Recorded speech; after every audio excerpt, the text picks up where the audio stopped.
talk to you about a problem that has more than tripled over the past 30 years.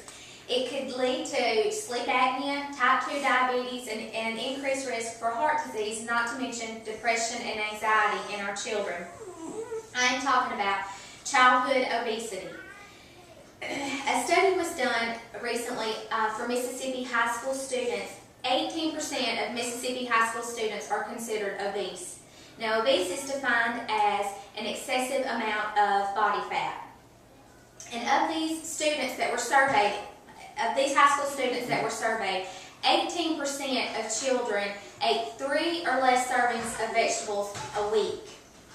40% of these students drank 1 or more sodas a day.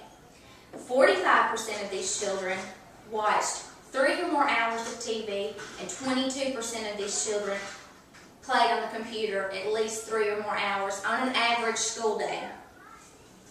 And as technology becomes more readily available to our children, they are playing video games, they're locked up in their rooms, they hardly ever see the light of day except for to come out and get junk food. And they get little or no exercise, and they are unable to have healthy eating habits. And children who are overweight tend to become more depressed and more withdrawn. They do poorly in school, not to mention a list of other health concerns like I talked to you about earlier, type 2 diabetes, sleep apnea, and these are all major problems. And sleep apnea is defined as a disorder where the child could actually stop breathing at night. So, I mean, that's a very serious concern. And when our children feel better, they do better, not only in school, they do better outside of school, and they do better in their home life. And when our children are overweight, they're more likely to become overweight adults, and adults with health problems, such as the ones that I mentioned earlier, which only now they have an increased risk for heart disease because they have hyperlipidemia, which is high cholesterol.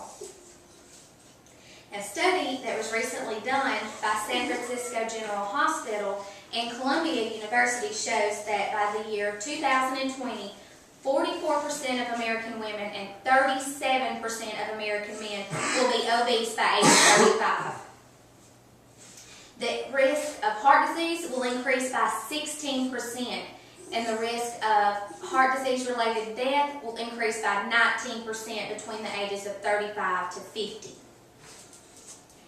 Healthy lifestyles will lead to healthier children. If our children are more active and eat healthier, they will have higher self-esteem, decreased risk for depression or anxiety, and also bullying right now is such a hot topic. You hear about it every time you turn on the news. You hear something negative about bullying in school, and these obese children are more likely to be bullied, and it's just a vicious cycle, and it causes them to be more depressed. And also, studies show that obese children are more at risk for oppositional defiant disorder because of their lower self-esteem. Now, also there are testing that needs to be done to rule out any underlying causes for overweight children, such as Cushing's syndrome or hypothyroidism. And both of these, along with many other disorders, need to be ruled out by a medical professional before you make the diagnosis of obese. And most importantly, our children learn everything that they do by example. So as parents, we need to set an example for our children for healthy lifestyles, for healthy eating habits, exercising habits every day. And when our children see that we're becoming involved, they'll want to be involved as well. And, get them involved in doing, their food preparation and food choices, healthy food choices. Take them to the grocery store with you. Let them help you pick out what kind of fruits and veggies you want them to eat, just to be sure they get the daily recommended servings of fruit and vegetables and protein and calcium that they need. And also another thing that is very important to our children is getting them outside, getting them involved in things, and doing fun things with them like playing ball and playing catch, and just being out there with them and show them that we are really truly interested in what they're doing. And also the schools have taken a big interest in the weight gain among our children. They are now requiring PE in all the grades, and also they're requiring healthier lunches. They're giving our kids healthier lunch choices at school.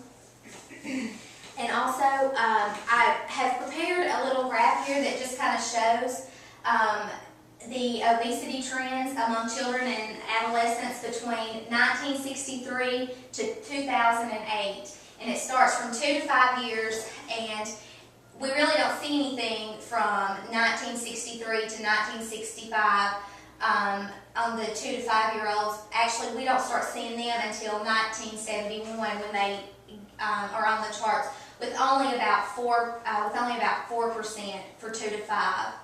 Now, 6 to 11 year olds are the more at-risk age group, and they start off at about 5%, and they are on a steady incline.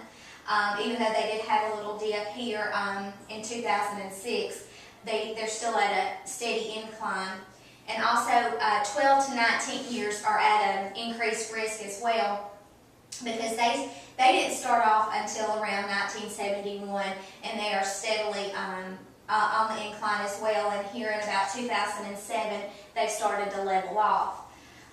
So the main thing that we need to do is just basically get our children outside. On pretty days, don't let them sit around and play video games and play on the computer and watch TV. They need to be outside doing something, eating healthier. This is what our children need to be healthy adults. Thank you.